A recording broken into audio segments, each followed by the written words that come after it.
अच्छा जी, अब आप हजरात तशरीफ़ ले आएँ IS 37 की तरफ।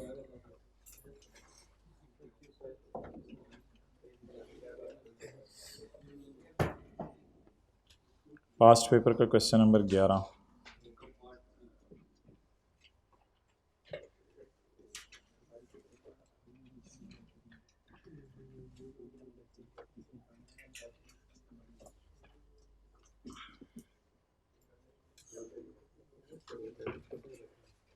ग्यारह का 3 हमारा ईयर एंड है 31 दिसंबर 12 ऑन 5 जनवरी 13 साल ख़त्म होने के कितने दिन बाद? 5 दिन बाद। Owing to liquidity constraints. Liquidity constraints क्या होता है? ऑर्गेनाइजेशन के पास पैसे नहीं रहे। पे 377 ऑर्गेनाइजेशन के पास पैसे नहीं रहे। एंड पुअर रिकवरी पोजीशन का क्या मतलब है? रिकवरी किससे होती है बिजनेस में आमतौर पे? डेटर से। तो उसके पुअर रिकवरी चल रही है, क्या मतलब? दे नहीं रहे डेटर पैसे। And due to poor recovery position किस दिन? On 5 January the directors introduced a policy जिसमें सारे कस्टमर जिनका बैलेंस को 12 महीने से ज़्यादा हो गए हैं, outstanding of more than 12 months, 12 महीने से ज़्यादा हो गए, हम पीछे पड़े हैं, वो पैसे नहीं दे रहे, उनको इजाज़त दे दी हमने कि 80% पैसे दे दें 30 दिनों के अंदर, 5 फरवरी तक। और इसकी वजह से अल्लाह का शुक्र है 40 मिलियन रिकवर हो गया है। तो 40 रिकवर हुआ है। देखो IS 37 तो नहीं है ना, हमने किसी के खिलाफ केस तो नहीं किया। IS 37 क्यों लगा रहे हो? ये तो एडजस्टिंग नॉन एडजस्टिंग का सवाल है। तो हमारे साल खड़े होकर अगले साल हमने एक पॉलिसी अनाउंस की जिसकी वजह से डेटर्स ने पैसे दे दिए, 40 मिलियन की रिकवरी हुई। 40 डिवाइडेड बाय 100 ज़रब 20, कितना नुकसान हुआ हमारा? ज़्यादा हो गया? नहीं, ये 80 पे पड़ा है। ये 80 पे पड़ा है ना। 80% पैसे दे दो, इसका मतलब है ये 80 है। 10। ये 10 का नुकसान एडजस्टिंग इवेंट है, नॉन एडजस्टिंग इवेंट है।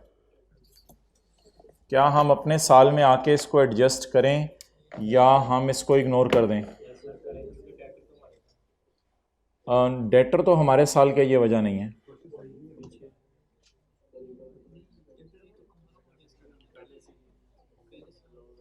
पाँच जनवरी को हमने अनाउंस किया कि जिन लोगों से 1 साल हो गया हमें पैसे मांगते हुए नहीं दे रहे, खुदा के लिए आप दे जाएं, हम उन्हें इतने पैसे छोड़ देंगे। ये जो अनाउंस करना है इसकी वजह क्या बनी है? Does it relate to circumstances that arose after the balance sheet date या that existed at balance sheet date? असल में ना एक लफ्ज़ है poor recovery position. Poor recovery position हमें कब पता चलती है बंदे की? जब उसके पास हम बार बार बार बार बार बार जा रहे हों, तो पुअर रिकवरी पोजीशन पता चलती है। 31 दिसंबर को भी डेटर्स के बुरे ही हालात थे ना। अगर हम 31 दिसंबर को जाके इनके पास पैसे लेते तो भी इन्होंने इतने ही देने थे, और आज अगर मिले हैं, अगर पॉलिसी पहले अनाउंस कर देते तो भी इतने ही मिलते। ये जो पॉलिसी का अनाउंस करना है, क्या ये कोई ऐसी वजह है जो साल के बाद अराइज हुई, या हमें साल के एंड पे ऑलरेडी पता था कि पैसे नहीं आ रहे? कैसे पता था? पुअर रिकवरी पोजीशन रातों रात अराइज होती है या poor recovery position Aahista Aahista कम्युलेट होती है? तो इसलिए इसको हम एडजस्टिंग इवेंट कहेंगे। ये पुअर रिकवरी पोजीशन का लफ्ज़ असल था। तो इस लॉस को हम अपने साल में रिकॉर्ड करेंगे। अच्छा, हमें साल के एंड पे क्या पता था? डेटर के हालात माड़े ही है ना, और साल के बाद भी माड़े ही थे, जिसकी वजह से क्या हुआ? उन्होंने कम पैसे दे दिए। पॉलिसी अनाउंस करने का ट्रिगर क्या बना? पुअर रिकवरी पोजीशन, वो साल के एंड पे एग्जिस्ट करती थी। अच्छा जी, पास्ट पेपर क्वेश्चन 12 का 1,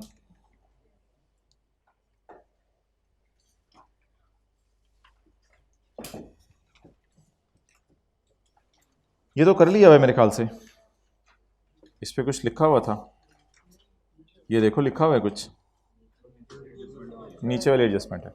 ऑन 15 जनवरी 2012, पेज नंबर 377, 15 जनवरी 12 को हमारे कंपेटिटर ने अनाउंस किया है एक upgraded version of DVD players, जिसकी वजह से जो हमारा स्टॉक पड़ा हुआ था 15 मिलियन का, उसको हमें एनआरवी लॉस से गुजारना पड़ा है। बता दें जी ये क्या चीज़ ट्रिगर बनी है हमारे स्टॉक की प्राइस कम होने की? New launching. न्यू लॉन्चिंग कब हुई? तो date relates to circumstances date arose after the balance sheet date, तो date is a non adjusting event. Competitor ने कब अनाउंस किया? 15 को, और अगर कंपेटिटर अनाउंस कर देता 28 दिसंबर को,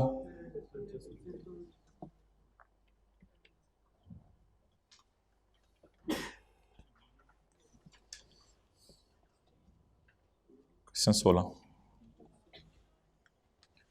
करीम limited bought a special purpose engineering plant on एकम January 15 at a cost of 1755 including sales tax of 17% which is refundable.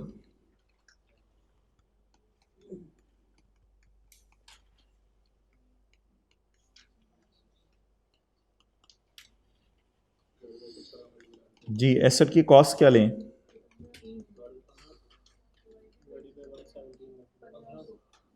1500।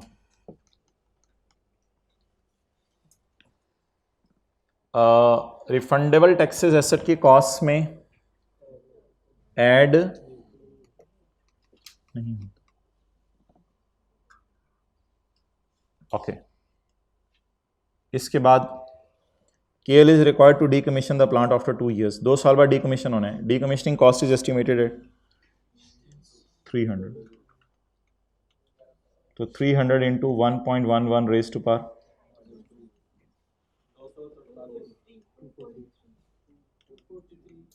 Ji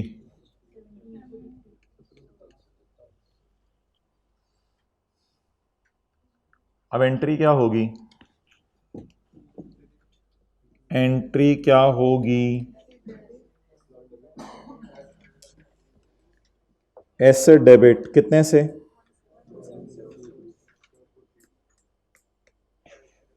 provision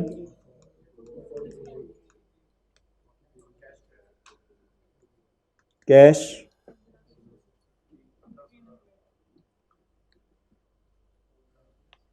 इस तरह ना कर दें 1755 और बाकी रिसीवेबल बुक कर दें 255, या इसकी एंट्री अलग करनी है तो अलग कर लें रिसीवेबल की, चलें ठीक है छोड़ें, कीप द थिंग सिंपल, इस तरह कर लें, फिर अगली एंट्री कर दें रिसीवेबल डेबिट। जो नॉन रिफंडेबल टैक्सेस होते हैं वो तो एसेट की कॉस्ट का पार्ट बनते हैं, लेकिन जो रिफंडेबल होते हैं इस तरह कर दें अगर एंट्रीज आपको वो मुश्किल लगी है, ताकि पुरानी एंट्री हमारी कायम रहे।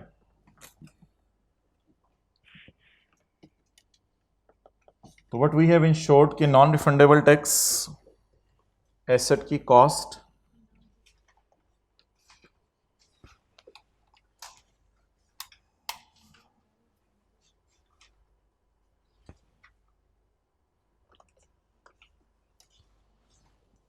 अच्छा, इस सवाल में एक और एंट्री भी होनी है जो आज तक हमने नहीं की थी, वो ज़रा बताएं 31/12/16 को क्या एंट्री होगी? एक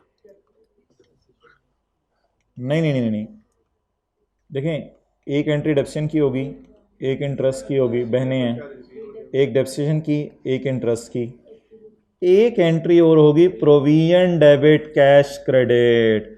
मजदूरों को हम पैसे दे देंगे, कितने पैसे? 300। 2 साल में डिसमेंटल हो जाना ना। तो आज तक कभी हमने कोई ऐसा सवाल किया था जिसमें हमारे अकाउंटिंग ईयर एंड में डिसमेंटल हो गया? नहीं। तो इस सवाल में एक एंट्री और होगी डेप्सिशन इंटरेस्ट, ये तो एंट्रीज आपको आती हैं, एक एंट्री और होगी प्रोविजन डेबिट कैश क्रेडिट। तो ये 2 एंट्रीज ज़रा नई थी, इसलिए मैंने सोचा इसको सवाल करो।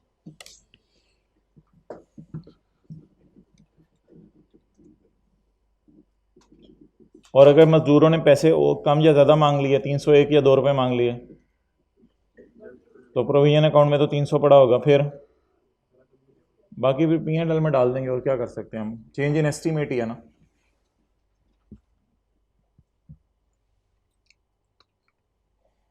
तो कितने साल बाद डिसमेंटल हो गया? 2 साल बाद।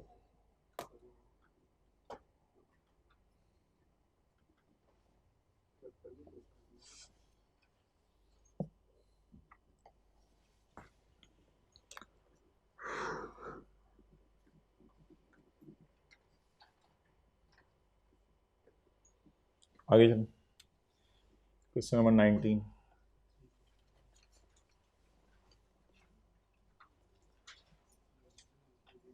हाँ जी, हमारा ईयर एंड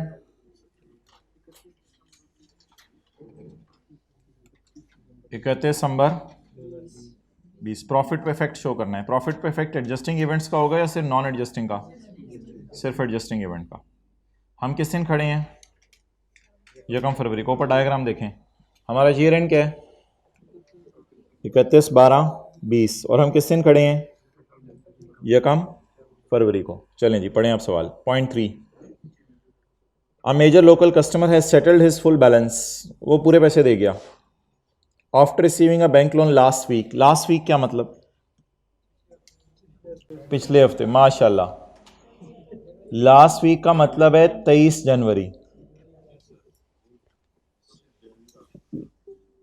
क्योंकि हम खड़े यकम फरवरी को है ना, तो ये बात ऊपर से चाचा जी के लिए नहीं लिखी हुई थी, ये हमारे लिए लिखी हुई थी। तो for the purpose of this question you may assume that today is यकम फरवरी। तो a major local customer has settled his full balance after receiving a bank loan last week. Bank loan कब लिया है? 23 जनवरी को। At year end the customer were facing financial difficulties. साल के and पे कस्टमर फाइनेंशियल डिफिकल्टीज फेस कर रहा था हमारा डेटर। देयरफॉर हमने प्रोविजन रिकॉर्ड कर दी थी 40% डेट की।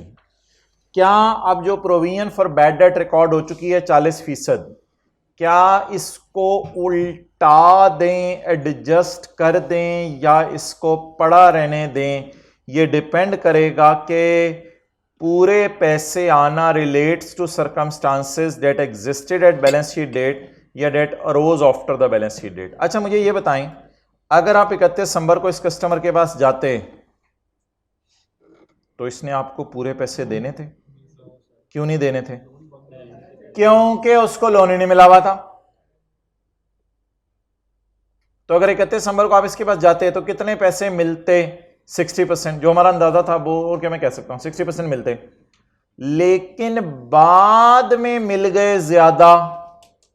हमने एंट्री कर ली हुई है। ज्यादा मिलने की वजह बैंक लोन। बैंक लोन कब मिला? तो ये उसी तरह है कि कंपेटिटर साल के बाद आया, जिसकी वजह से हमारे स्टॉक की एनआर भी कम हो गई, तो हम इसको एडजस्ट नहीं करते। तो लोन कब आया? हाँ, अगर लोन साल के एंड पे ये बैंक से निगोशिएट कर रहा होता और हमें भी पता होता, इस किस्म की कोई लाइन सवाल में आ जाती कि लोन निगोशिएट कर रहा है बैंक से, बस बैंक ने कंफर्म करना है, तो फिर शायद और डिस्कशन होती है हमारी। लेकिन that purely relates to circumstances date arose. बस मुझे ये बता दें, अगर मैं 31 दिसंबर को जाता तो भी मुझे कितना मिलता? 60% या पूरा? 60%। अब ज्यादा मिलने की वजह क्या बनी है? द फुल रिकवरी, लिखें, relates to circumstances. Full recovery की वजह क्या बनी है? The full recovery relates to circumstances that purely arose after the balance sheet date. The full recovery relates to circumstances that purely arose after the balance sheet date.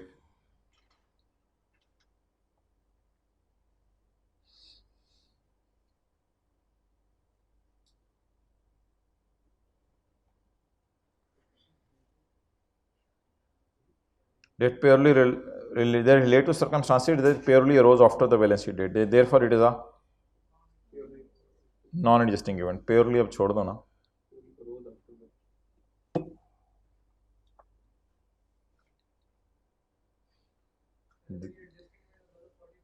फिर reverse करते हैं, हाँ।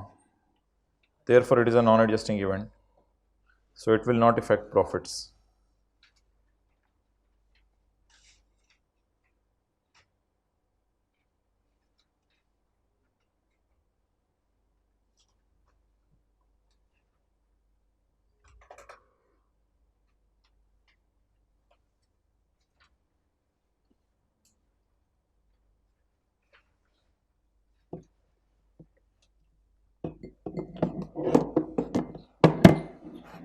Okay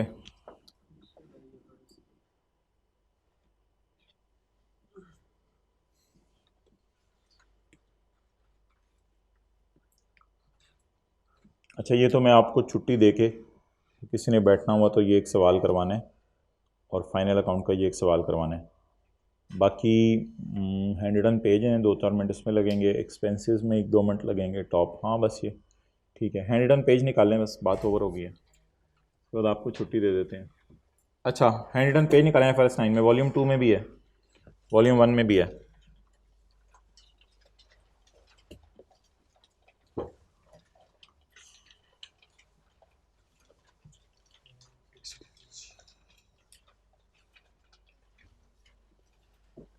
IFRS 9 को वो serious ले रहा है बहुत।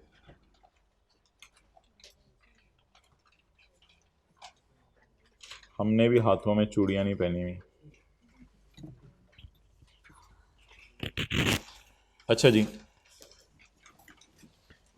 आप अगर किसी के लेस देन 20% शेयर खरीदते हैं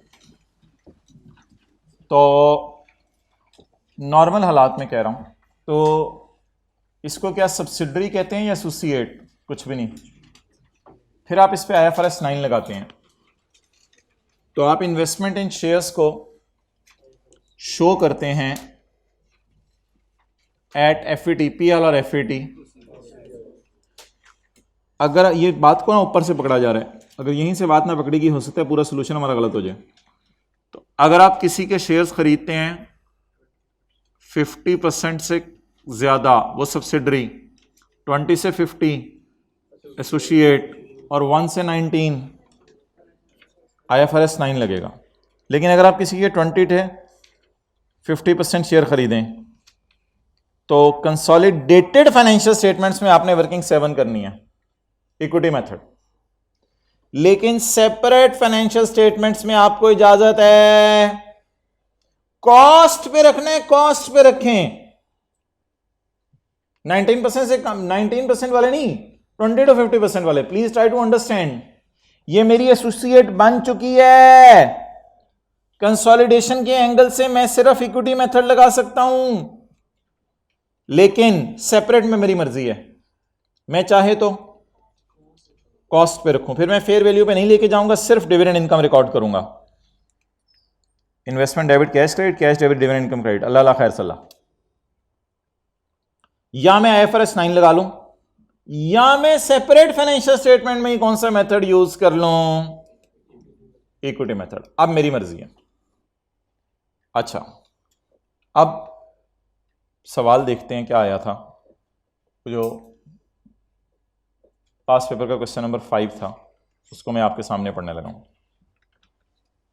अब आप लोगों ने ज़रा दोबारा उस सवाल को पढ़ के एक चीज़ जज करनी है, और फिर उसमें मुझे मल्टीपल ऑप्शंस बतानी है कि सवाल में और क्या इंग्लिश लिखी होती तो इसका क्या मतलब होता। Past paper question number 5,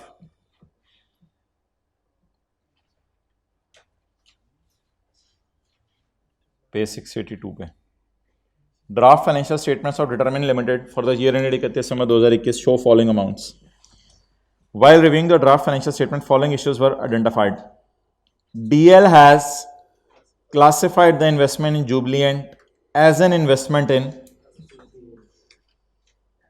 and has accounted for using the equity method. ये DL, ये सेपरेट फाइनेंशियल स्टेटमेंट्स की बात हो रही है। इसको as an investment in associate करार दे दिए और इस पे कौन सा मेथड लगा दिया है,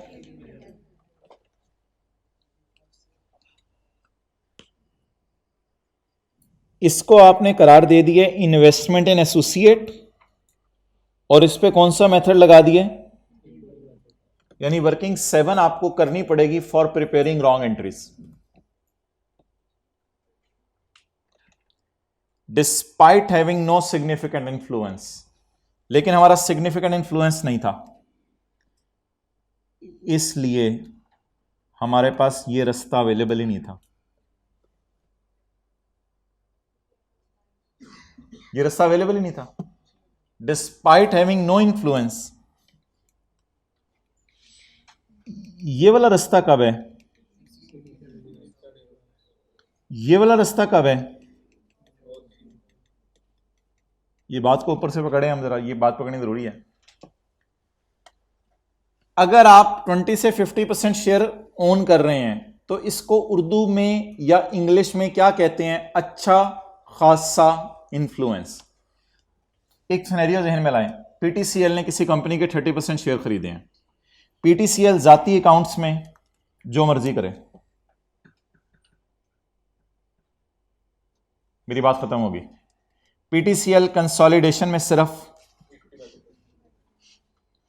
लेकिन अगर पीटीसीएल ने किसी के शेयर खरीदे ही नहीं, 17, 18, 19% खरीदे हुए हैं, 20% खरीदे ही नहीं, पीटीसीएल के पास कोई रास्ता नहीं है सिवाय इसके के IFRS 9 लगाए बस, या FVTPL पे रखे, FVTOCA पे रखे। अब फिक्रा पढ़ें। DL has classified the investment as an investment in associate and accounted for using. Associate के बाद भी आप अकाउंट फॉर इन दोनों में कर सकते थे, लेकिन आपने कौन सा पसंद किया? इसको आपने इन्वेस्टमेंट इन एसोसिएट समझा और समझ के आपने ये वाला लगाया। इसका मतलब है वर्किंग 7 आपको करनी पड़ेगी और वर्किंग 7 की बुनियाद पर गलत एंट्रीज आपको करनी पड़ेंगी। गलत एंट्रीज क्या होंगी? Investment debit cash credit, investment debit profit and loss credit, जो उसके प्रॉफिट पे नजर रखेंगे, डिविडेंड पे नहीं, और जो डिविडेंड आ रहा होगा उसकी entry cash debit dividend income credit नहीं होगी, क्योंकि हमारी नजर उसके प्रॉफिट पे है। कैश डेबिट इन्वेस्टमेंट क्रेडिट, ये एंट्रीज आप रॉन्ग करेंगे। ये एंट्रीज करने के बाद आप हजरात क्या करेंगे? ये एंट्रीज कर देने के बाद आप हजरात कहेंगे कि होना क्या चाहिए था, despite having no significant influence, हमारा इन्फ्लुएंस नहीं है। आप बता दें जी ये रेड वाला मेथड मैंने लगा दिया है, लेकिन मुझे बाद में पता चला हमारा इन्फ्लुएंस नहीं है, अब क्या करूं? इसका मतलब है नो इन्फ्लुएंस वाली साइड पे आऊं, तो यहां मेरे पास रास्ता ही कौन सा अवेलेबल है? IFRS 9। अब मुझे बता दें IFRS 9 में भी डिफॉल्ट कैटेगरी कौन सी है? FVTPL है या FVTOCA है? डिफॉल्ट कैटेगरी FVTPL है। FVTOCA के साथ लिखा हुआ था इलेक्टेड या हैव इररिवोकेबली इलेक्टेड, ये चॉइस अवेलेबल है, ये ऑप्शन अवेलेबल है। बाय डिफॉल्ट कौन सी कैटेगरी अवेलेबल है? FVTPL। डन। तो इसलिए अब किस से किसकी तरफ जाना था? इक्विटी मेथड से FE। इसके लिए सिर्फ पहली लाइन समझना जरूरी था, ये दोनों मेथड समझाना मुझे जरूरी नहीं है, क्योंकि ये दोनों मेथड आपको आते हैं। इक्विटी मेथड वर्किंग 7 बड़ी डिटेल से कंसोलिडेशन में की हुई है, और FVTPL बड़ी डिटेल से जो है वो पहली क्लास में की थी IFRS 9 की।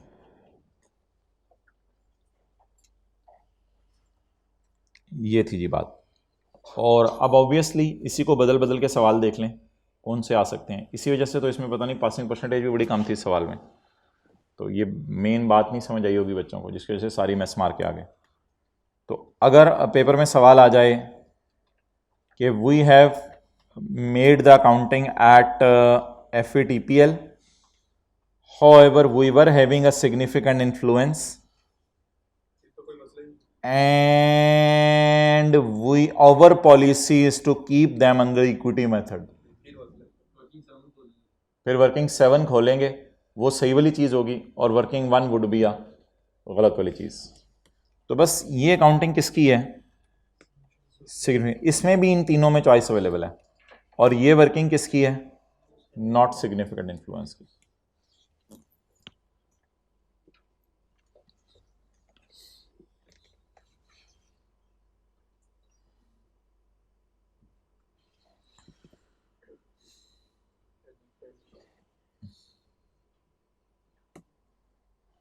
अच्छा ये तो देखते हैं, फाइनल अकाउंट्स में आ जाए।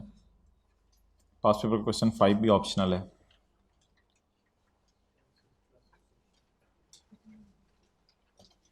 हमारा ये रह गया अजीपांका। अजीपांका सवाल में पेज नंबर डाल दूंगा ना इसका। एक्सपेंसेस क्लासिफिकेशन पेज किया था 554, किया हुआ तो बस ठीक है, ऐसे मेरे जहन में नहीं आ रहा था कि किया हुआ या नहीं। पेज 554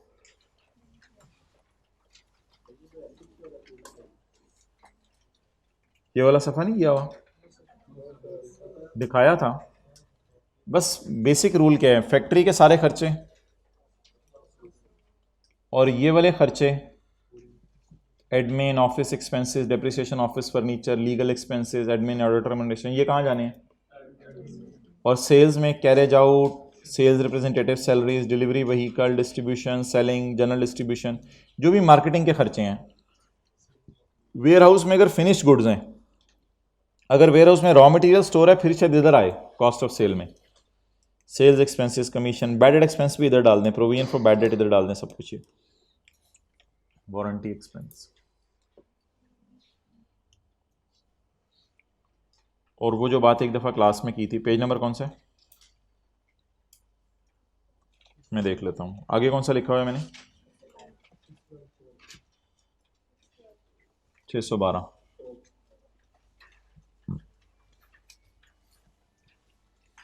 आइए, सेट आपने शायद पढ़ा हो, change in accounting policy, prior year error, और change in estimate. Change in estimate की मिसालें, change in useful life, depreciation method, residual value of an asset. Change in tax, C T लिख लें, सीटी। सीटी का अंदाज़ा आपका बदल गया, आपने कुछ और पे बुक किया हुआ था और अगले साल सीटी पे कुछ और करना पड़ा, तो सीटी की चेंज मैंने कहा था it will be a change in estimate. Increase in rate of provision for doubtful debt, it is also a change in. इनको प्रोस्पेक्टिवली देखा जाता है या रिट्रोस्पेक्टिवली? प्लांट गलती से खर्चों में डाल दिया था या सेल गलत अमाउंट पे रिकॉर्ड हो गई, इसको कैसे देखा जाता है? रिट्रोस्पेक्टिवली। कॉस्ट से फेयर वैल्यू मॉडल पे जाना, फाइफो से वेटेड एवरेज पे जाना, ये तो बड़ी डिटेल से डिस्कशन होती थी, इसे क्या कहा जाता है? रिट्रोस्पेक्टिवली। अच्छा, इसका ना अब मैं आपको सवाल का एक एक नंबर लिखवा देता हूँ ताकि बातें ज़रा लिंक हो जाएं। आप इसी पेज पे रहें। एक सवाल था जिसमें पिछले साल की गलती हुई थी, पिछले साल की गलती, एक ही सवाल था शायद वो। करंट ईयर की एरर तो पी एंड एल में सही हो जाती है ना मेरे भाई, करंट ईयर की एरर तो पी एंड एल में सही हो जाती है, वो तो कोई मसला नहीं। मसला किस एरर का होता है?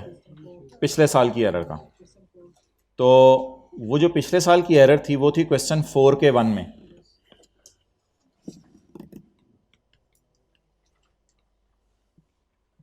अच्छा, इसके बाद चेंज इन करंट टैक्स भी था, चेंज इन करंट टैक्स वो था क्वेश्चन 4 के 6 की फर्स्ट 2 लाइंस। पिछले साल का टैक्स था 7 और हमने पे किया था 5। तो क्वेश्चन नंबर 4 का 6 की फर्स्ट 2 लाइंस, ये पास पेपर का ही सवाल है। और change in policy as such हमने नहीं किया किसी क्लास में, तो चेंज इन पॉलिसी जो है, अच्छा इसका इफेक्ट क्या होता है कि पिछले साल की एरर फिर कहाँ जाके हिट होती है? पास ईयर की गलती आरई में जाके सही होती है।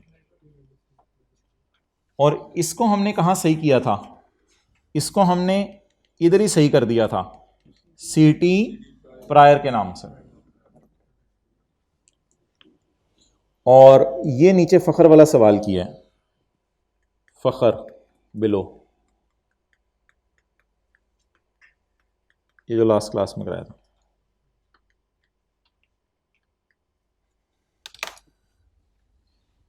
बहरहाल आई डोंट थिंक सो कि इतना IS सेट उस लेवल पे टेस्ट करे। 7-8 नंबर की ऑप्शन तो उसने रखी हुई है अपने लिए, लेकिन इतनी खास एक्सरसाइज नहीं करता, कोई खास पास पेपर में आपको ये चीज़ मिलेगी नहीं।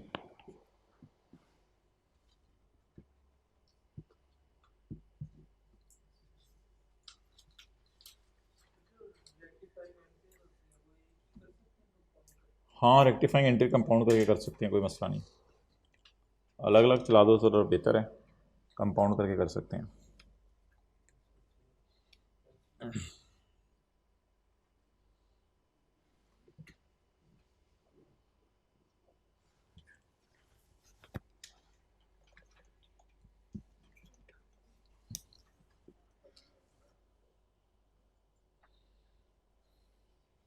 अब एक लफ्ज़ से अकाउंटिंग मिसमैच, इस वक्त आप लोगों के भी हालात हैं, उसको छोड़ें पड़े, वो मैंने अगली क्लास में वो बताना हुआ बता दूंगा। अब मेरा प्लान सुन लें क्या है।